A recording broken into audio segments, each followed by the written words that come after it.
이번 사연은 시어머니 재산을 모두 받고 시어머니를 쫓아낸 아주버님이 용서를 구하고 있다는 사연인데요. 큰아들에게 내쫓긴 시어머니가 어마어마한 서류를 내놓았다는데 무슨 일이 있었던 걸까요? 함께 보시겠습니다. 사연 시작 전에 좋아요, 구독 부탁드리겠습니다. 채널에 큰 힘이 됩니다. 안녕하세요. 결혼생활 20년이 넘는 세월 동안 당하기만 하다 결국에는 복수에 성공한 워킹맘입니다. 저도 제가 먹고 살 길을 찾다 보니 주부부터 사업가가 되었고 현재는 남부러울 것 없이 자식들에게 이것저것 다 해주며 행복하게 살고 있습니다. 몇 년 전까지만 하더라도 너는 호구다, 바보다 소리를 심심찮게 들어왔는데 이런 일도 다 있네요. 제가 일하며 자주 듣는 채널 구독자분들께 시원하게 제 이야기 처음이자 마지막으로 털어놓고 행복한 미래만 꿈꾸려 합니다. 저는 어렸을 때 아버지를 여의고 홀어머니 밑에서 자라왔습니다. 그때만 하더라도 어린 나이에 자식까지 줄줄이 딸린 여자가 과부가 된다는 게 참 힘든 시절이었습니다. 그나마 아버지가 계실 때는 아주 유복하게 자랐었는데 그 후로는 그러기가 어려웠어요. 어머니께서는 주약 교대로 공장에서 근무하셨어요. 어린 날부터 이어져 온 부족함 모르고 살던 자식들을 어떻게 해서든 잘 키워보고자 많이 노력하신 것 같습니다. 덕분에 저희 셋은 모두 대학에 진학할 수 있었고 그렇게 평화가 찾아오는 듯 했습니다. 그러다 제가 고등학교 때부터 만나온 친구와 혼전 임신으로 결혼을 하게 되었습니다.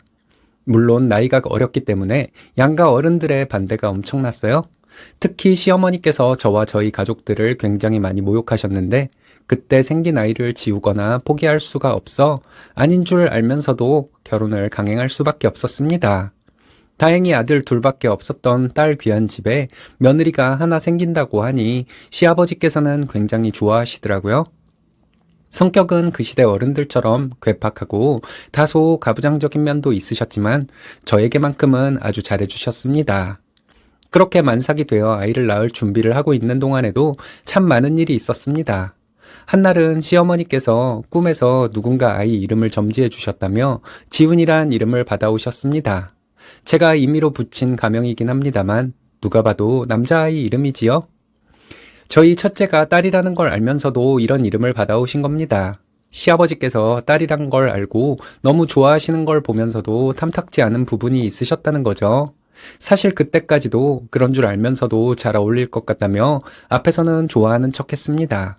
딱히 남편도 부모님 뜻을 거스르지 않으려 하는 것 같고 저 역시 이름이 중성적이면 뭐 어떠냐 싶은 마음이었거든요. 딸이 태어나고 나서 남편도 요즘 말로 완전한 딸바보가 되었습니다. 저희 첫째가 어렸을 때는 정말 애교도 많고 활달했거든요. 약간 왈가닥 있긴 했지만 무뚝뚝하고 가부장적인 집안에서 자라온 남편에게는 더할 나위 없이 좋았을 거라 생각해요. 저 역시 첫째이니만큼 딸을 애지중지했었고 그건 시아버지와 아주버님도 마찬가지인 듯 했습니다. 2년 후에는 둘째 아들이 생겼어요. 첫째는 시어머니 빼고는 모두가 그토록 원하던 딸이더니 둘째는 아들이더군요. 남매를 원하기도 했고 시댁 보기에도 그게 좋을 것 같았는데 선물 같은 존재가 둘이나 생기니 기쁨은 더 커졌습니다. 문제는 저희 둘 다 대학도 제대로 졸업하지 못하다 보니 일자리가 마땅치 않았어요. 저는 애들 돌보느라 하루 종일 집에 붙어 있어야 했고 남편은 막노동부터 차근차근 해나가기 시작했습니다. 몸도 고단할 테고 사람들과 만나는 걸 좋아하지 않는 집돌이 성향이 강한지라 남편도 많이 힘든 줄은 알고 있었습니다. 하지만 우리 가족을 보며 버티는 줄 알았어요. 그런데 다른 여자와 바람을 피우고 있는 줄은 몰랐습니다. 새근새근 자고 있는 아이들 보면 이혼을 생각하기도 어려웠고 혼자서 끙끙 앓다가 시댁에 말해보았는데요. 시아버지는 워낙 저를 예뻐하셨기 때문에 그날로 남편을 잡아들여 정말 죽지 않으실 정도로만 패더라고요. 어렸을 때부터 엄한 아버지 밑에서 자라서 남편도 찍소리하지 못하고 쥐 죽은 듯이 맞고만 있었습니다. 제가 시아버지를 말렸지만 소용이 없었고 솔직히 괜히 말했다는 생각 반, 이제는 다시 바람을 안 필 거라는 기대가 반이었습니다. 그 후로는 남편이 가정에 충실한 듯 보였기 때문에 크게 의심하는 일은 만들지 않으려 노력했습니다. 남자가 사회생활 하다 보면 그럴 수도 있을 거라는 말도 많이 들었고 저 역시 남편도 어린 나이에 결혼해서 말 못할 스트레스가 적지 않아 할 거란 건 짐작했으니까요. 그러다 저희 딸이 7살이 되던 해에 시아버지가 폐암 판정을 받으셨습니다. 시댁은 돈이 그렇게 많지 않았는데 아주버님은 물론 저희 부부도 여력이 안 되어 병원비조차 제대로 마련하지 못하고 있는 상황이었어요. 솔직히 이 집에서 저를 그렇게 예뻐해 주셨던 시아버지, 제 아버지와도 같이 생각했기 때문에 그대로 보고만 있을 순 없었습니다. 제가 인생에서 가장 후회하기도 또 잘했다고 생각하기도 하는 판단인데 흔히 말하는 사채를 썼습니다. 어쨌건 은행권이기는 했지만 그때 시절 최대 금리를 적용받았어요. 일개 가정주부인 제가 그런 판단을 하다니 참 말도 안 됐던 거죠. 하지만 그때는 남편도 말리지 않았고 3천만 원 가까운 돈을 빌려 시아버지 치료비로 사용했습니다. 모아두신 돈도 많지 않으니 시어머니 생활하시는 것도 저희가 모두 해결해드려야 했고요. 그럼에도 불구하고 시아버지는 1년 정도의 시간밖에 버티지 못했습니다. 저희 딸이 초등학교에 입학한 해에 곧바로 돌아가셨고 시어머니는 혼자가 되셨어요. 이때까지 시아주버님은 결혼을 하지 않으셔서 어머니와 둘이 사셨습니다. 1, 2년쯤 지난 후인가 아주버님께서 결혼할 여자라며 비슷한 성향의 형님을 데리고 오시더군요. 저희는 소개를 받고 그 후로는 잘 보지 못했고 두 사람의 결혼식장에서 다시 마주할 수 있었습니다. 결혼을 하고 난 후 아주버님은 분가를 했고 시어머니는 기존 집을 팔고 약간 작은 집으로 이사를 하셨어요.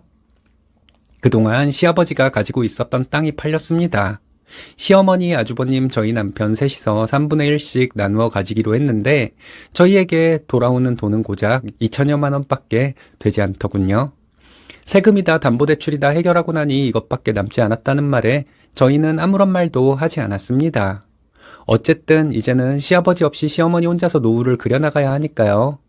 그런 생각으로 자식들에게는 조금씩밖에 주지 않았나 보다 그렇게 생각했습니다. 저에게는 공공연히 빚이 남아있지만 아무도 갚아주겠다는 말이 없더라고요. 이 빚을 갚기 위해서 아이들은 학원도 보내고 옆집에 맡겨가면서 일을 시작했습니다. 그러다 남편이 다시 바람을 피고 있다는 걸 알게 되었어요. 대체 이 사람이 나에게 어떻게 이러나 하는 마음으로 상대방 여자를 만나보기도 하였습니다. 대체 왜 바람을 핀 거냐 물으니 그냥 외로워서 그랬답니다. 본가에서도 제대로 대접을 받는 아들은 아니고 집에 오면 아이들을 보는 건 좋은데 숨이 막히게 인생이 버거웠다 합니다. 워낙 어렸을 때부터 결혼하고 아이들을 키우다 보니 제대로 남은 친구 하나도 없어 그냥 여자를 만난 거라 하더군요. 남편 성향을 아니 이해는 갔습니다. 하지만 머리로 이해가 되는 것과 마음은 다르더라고요. 시어머니에게 이 사실을 털어놓았는데 그 순간 번쩍하고 앞이 보이지 않더니 저를 두드려 패기 시작했습니다. 그래서 이혼이라도 하겠다는 거냐? 며 저희 딸이 보는 앞에서 정말 저를 쥐잡듯이 잡더라고요. 심지어 저희 아이들은 고아원에 갖다 버리라며 당신 아들 만나겠다는 여자는 줄을 섰다 합니다.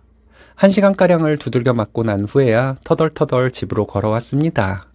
울면서 저를 따라오는 딸을 보면서 눈물이 멈추지 않더라고요.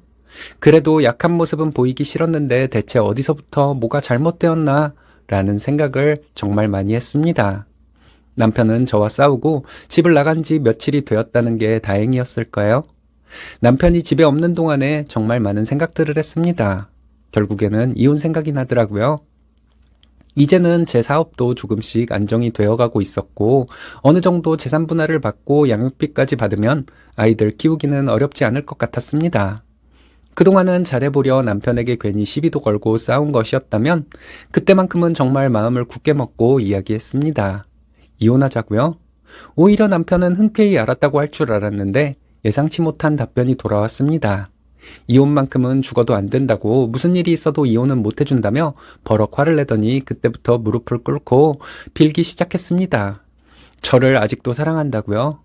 바보같이 저는 또 그 말에 넘어갔습니다. 바보 같았던 건지 잘한 건지 남편은 그날부터 지금까지 단 한순간도 한눈을 판 적이 없습니다. 오히려 사업을 하면서 여기저기에서 제게 보내는 추파 때문에 불안해하더군요. 지금은 누가 봐도 인정할 만한 애처가가 됐습니다. 어쨌든 저희 사이가 좋아지기 시작하니 시어머니 이간질이 시작되더군요. 형님과 합세해서요.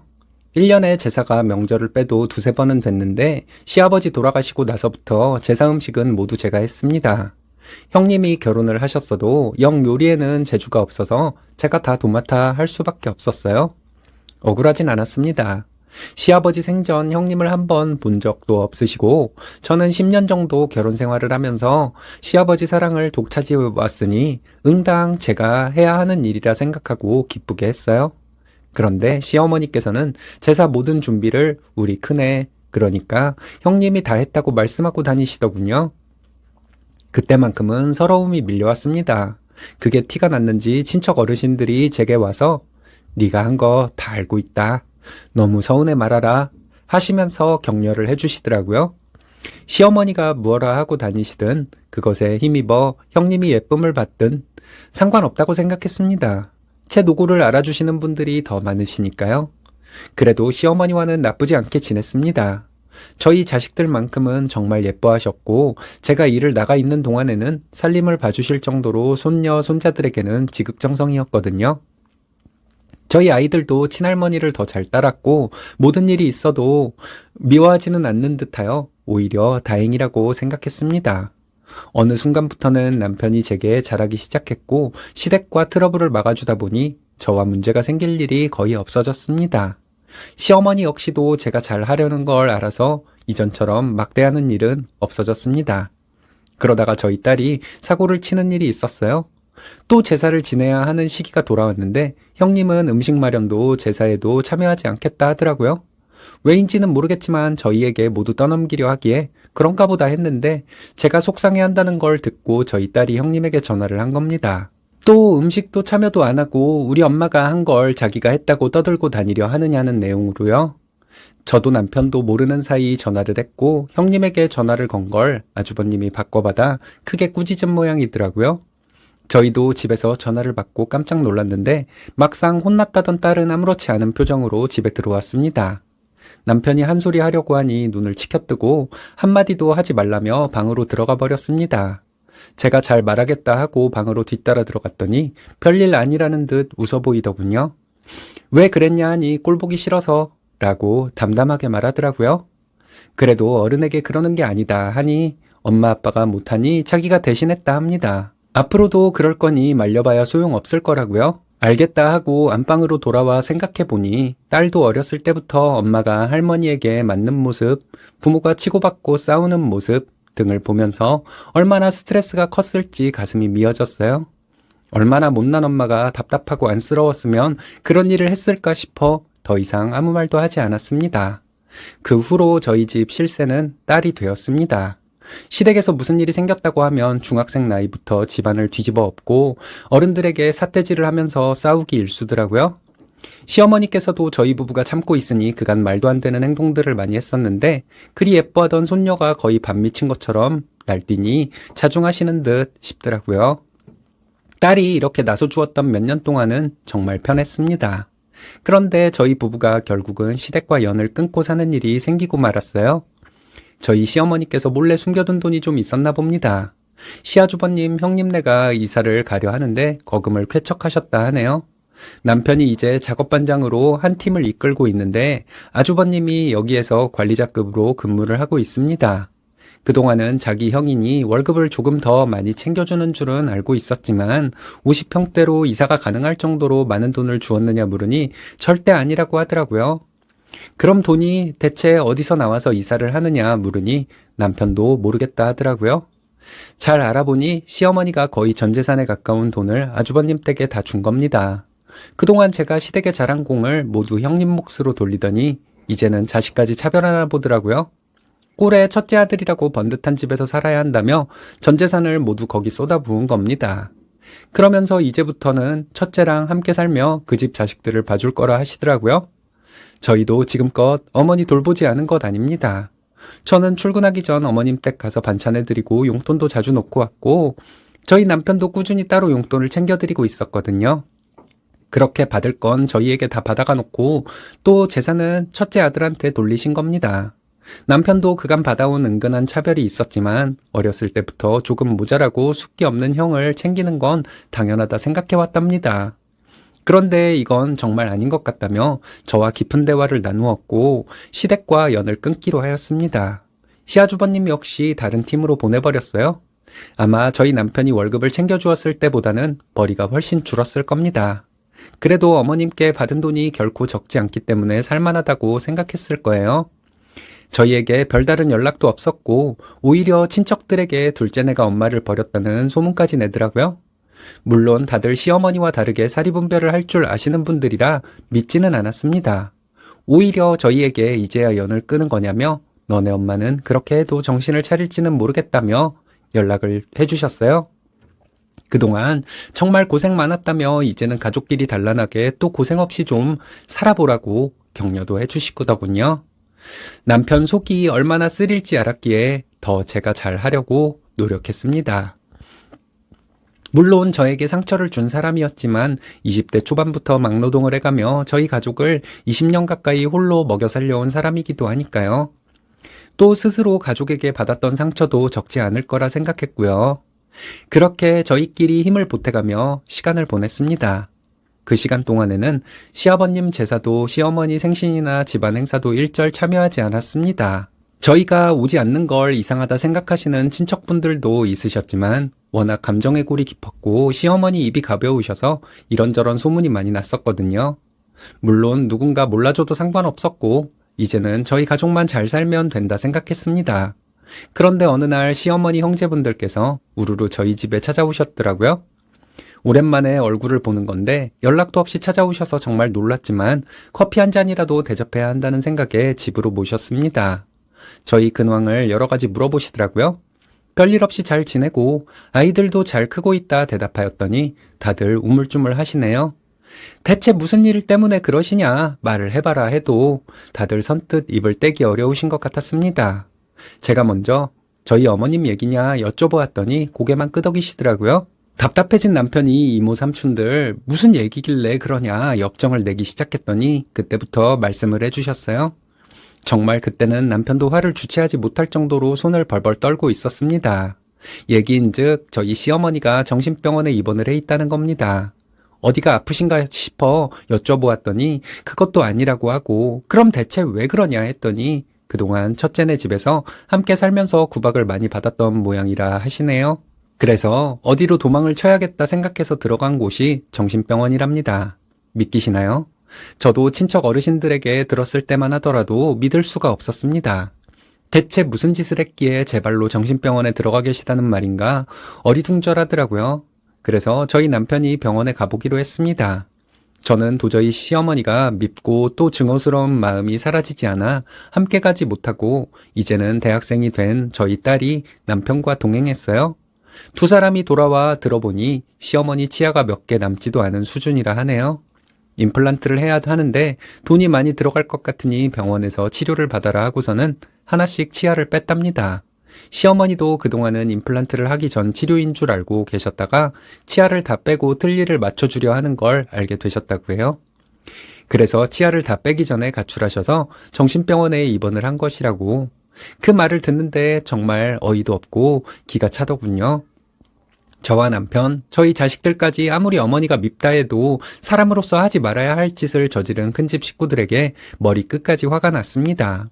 물론 남편은 집으로 돌아와 저를 데리고 몇 년 만에 아주버님 댁으로 끌고 가더라고요.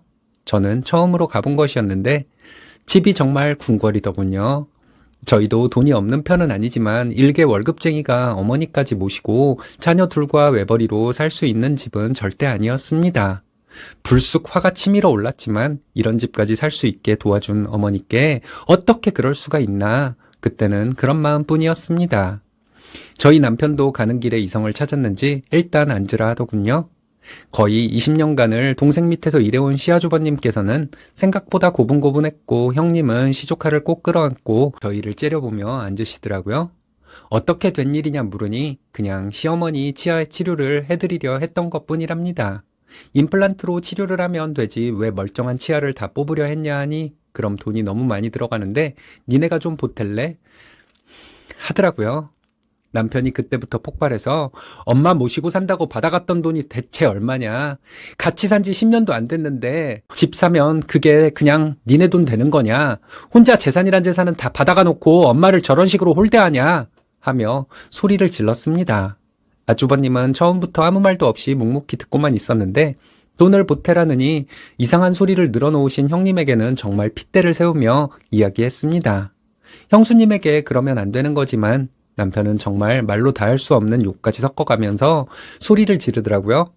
놀란 시조카가 저희 남편에게 우리 엄마한테 그러지 마세요 라고 했는데 제가 뭐라 말하기도 전에 가만히 듣고 있던 저희 딸이 너는 닥치고 있어! 하네요.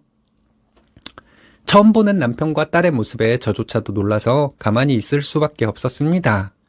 일단은 다들 진정하고 이제부터 시어머니는 제가 모신다 말씀드렸어요. 예, 저도 제가 참 바보 같고 미련한 거 압니다. 하지만 제 사업 처음으로 시작하고 애들 맡길 곳 없어서 쩔쩔맬 때 아무리 손녀 손자가 좋다지만 2년이란 시간을 군말 없이 봐주신 시어머니께 온갖 미운정 고운정이 다 들었나 봅니다. 제가 이런 얘기를 꺼내니 남편과 딸이 놀랐나 보더라고요. 지금 무슨 말을 하는 거냐며 말렸는데 저도 모르게 눈물을 흘리면서 당신네들은 사람도 아니다. 어떻게 자기 엄마 시어머니께 그럴 수가 있느냐. 절대 곱게 못 살다 갈 거다. 하는 악담을 퍼부었고 그동안 받은 재산 하나도 안 토해내도 되니 앞으로 어머니와 저희에게 연락조차 하지 말아라 하며 남편과 딸을 데리고 나왔습니다. 시어머니를 모시러 정신병원으로 향하는 길에 남편이 제 손을 꼭 잡아주더군요. 눈물을 흘리면서 고맙다고 말하는데 그간 서러움과 억울함, 원망이 눈 녹듯 모두 녹아내렸습니다. 저희 딸도 잘 이해는 가지 않지만 할머니가 안쓰럽긴 한 건지 크게 반대는 하지 않았습니다. 그날부터 시어머니는 저희 집에 살게 되었어요. 저도 사실 당장 시어머니와 한 집에 살아야 한다는 것에 대한 불편함, 지난날에 대한 복합적인 감정들이 뒤섞여 한두 달 정도는 대면대면하게 지냈던 것 같습니다. 그동안 남편과 딸, 아들까지 합세해 어머님 치과 치료도 모두 끝내드렸고요. 예상하시는 것처럼 아주버님은 아예 회사에서 잘렸습니다. 그동안 남편과 다른 파트에서 근무를 하긴 했는데 여전히 관리직으로 있기는 했거든요. 그러다가 완전히 회사에서 아주버님을 잘라버렸습니다. 제가 따로 말한 것은 아니었는데 남편도 형을 용서하기가 힘들다며 사실 그날 어머니를 데리고 온 후 해고를 통보했다 합니다. 생각보다 아주버님은 별 말이 없으셨다네요. 그냥 다른 현장에서 일을 하면 된다고 생각하시는 건지 그대로 회사에 나오지 않았답니다. 형만 생각하면 또 안쓰럽고 속이 쓰린데 형수와 합심해서 어머니께 한 짓을 생각하면 치가 떨린다 하네요. 그렇게 저희는 불편한 듯 편한 동거를 시작했습니다. 모든 일상이 제자리를 찾았고 시어머니께서도 저희 눈치를 보시는 건지 슬금슬금 살림을 봐주셔서 저도 사업을 이어나가는 데에 크게 불편함은 없었어요. 그러다 딸과 아들이 함께 스키장에 간다며 친구들과 함께 여행을 보내달라 해서 그러라 하고 여행을 보냈습니다. 저희 부부는 어머니와 함께 오랜만에 외식을 하려 하는데 시어머니께서 기니 할 말이 있다 하시더라고요. 솔직히 이때는 다시 큰아들네로 돌아가고 싶다고 말할 거라 생각했습니다. 도저히 어떤 답변을 내놓아야 할지 감도 잘 오지 않는데 어머니는 너네들에게 말은 못했는데 재산이 조금 더 있다 하시더라고요. 남편은 그게 무슨 말이냐, 그때 형 집 사야 할 때 다 줬던 거 아니냐 물었습니다. 그랬더니 시어머니께서는 사실 시아버지가 남겨주신 땅을 팔지 못하셨다 하네요. 그때 한창 도시개발 등 사업이 추진 중이어서 조금만 더 가지고 있자 하다가 지금까지 보유하신 상태라며 시아버지 앞으로 들어놓았던 보험에서 나온 얼마 안 되는 사망보험금을 나누어 준 거라 하셨습니다. 그래서 액수도 얼마 안 됐고 형이 집을 살 때 보태주셨던 돈은 원래 살던 집 팔아 마련하신 돈이라 하시면서요. 저희는 그게 말이 되냐, 상속이란 게 그렇게 되지 않는다 했죠. 사실 알고 보니 시아버지께서 생전 이미 어머님 명의로 땅을 돌려놓으셔서 유산에 들어가지도 않는다 하시더라고요. 다행이다 싶으면서도 한편으론 그게 저희와 무슨 상관일까라는 생각이 들었습니다. 다시 혼자서 살고 싶으신 건지 형님네로 돌아가고 싶다는 건지 어머니가 하시는 말씀의 의중을 파악할 수가 없더라고요. 그만큼 그동안 저와 남편이 겪었던 트라우마가 심했던 게 아닐까라는 생각이 드네요. 다행히 어머니는 저희에게 재산을 증여하고 싶다 하셨습니다. 형한테는 줄 만큼 줬고 나머지 몫이야 너네 부부에게 미안하고 고마운 마음에라도 그렇게 해야겠다 완강하게 고집을 피우셨어요. 특히 저에게는 죽을 죄를 지었다고 눈물까지 뚝뚝 흘리시면서 저희는 그냥 어머니가 갖고 계셔라. 저희는 돈 때문에 모시는 게 아니라 해도 꺾을 수가 없더군요. 지금 당장 나가겠다는 것도 100% 모든 돈을 다 주겠다는 것도 아니다 하셨어요. 일단 땅을 팔고 어머님 노후자금을 뺀 금액을 저희에게 주겠다 하셨습니다. 그때까지만 해도 저희는 시골 어디쯤 있는 땅이라 생각하고 별 관심을 두지 않았는데요. 어머니가 매매 거래를 하신다 해서 따라갔더니 거래 금액이 장난이 아니더군요. 생전 그렇게 큰 돈이 직접 왔다 갔다 하는 것도 처음 보았을 정도니까요. 그 길로 저희는 어머니가 주신 돈으로 서울에서는 말하면 누구나 다 알 법한 고급 아파트에 들어왔습니다. 남편과 저 반반 공동 명의로 말이죠.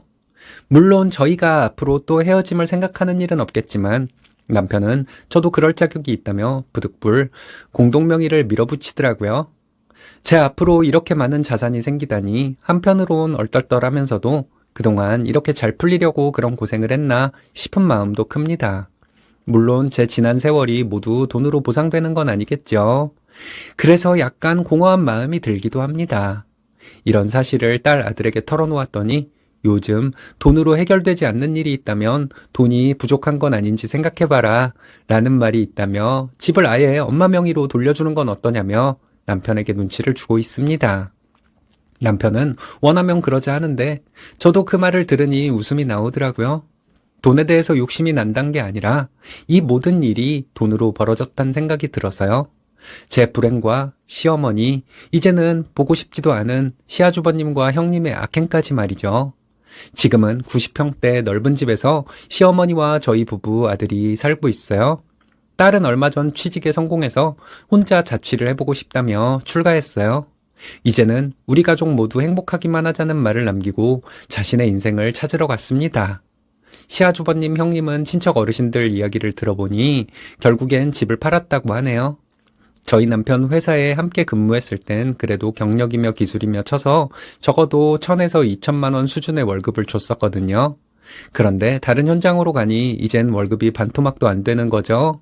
한창 아이들은 커가고 아직 노후 준비도 되어 있지 않은데 수입까지 적어지니 감당이 안 됐나 봅니다. 이제 분수에 맞게 집도 옮기고 그럭저럭 살고 있다고 하네요. 남편에게도 몇 번 연락이 왔었다 합니다. 자기가 그때는 뭐가 씌었나 보다고 아내 말만 듣고 다 별 문제 없을 거라고 생각했던 자기 탓이라고 했다네요. 같이 자식 키우는 입장에서 한 번만 살려달라고 다시 회사로 돌아가면 안 되겠냐 했답니다. 남편은 무어라 대답했는지 궁금해서 물어보니 잠시 말을 잇지 못하더니 그동안 어머니와 아내에게 했던 일 두 사람이 모두 사과하면 생각해본다고 했답니다. 일단 알겠다고 했다는데 지금까지 딱히 연락이 없는 걸 보면 돈이 좀 없어지더라도 저나 어머니에게 사과를 하기는 죽기보다 싫다는 걸까요? 혹시 돈이 다 떨어진 후에나 찾아올는지 알 수 없죠. 사실 저는 뭐든지 간에 이제는 상관없어졌어요. 이제 와서 사과를 한다고 해서 저나 어머니에게 한 짓이 사라지는 것도 아니고 저희에게 굴러들어온 재산을 다시 나누어 준다는 생각은 눈꼽만큼도 들지 않습니다. 제 인내심은 어머니를 용서한 것까지 끝이었나 봐요. 이제는 좀 더 저희 가족, 제 자신의 행복을 위해서 이기적일 필요가 있겠다는 생각이 들거든요. 지난 25년간의 결혼 생활을 돌이켜보면 정말 내 인생은 왜 이러나, 언제쯤 이런 고난이 끝을 볼 수 있나 하는 생각도 정말 자주 했어요. 모든 걸 다 포기해버리고 싶다는 생각도 수도 없이 많이 했죠. 고난 끝에 낙이 온다? 그것도 잘 모르겠어요.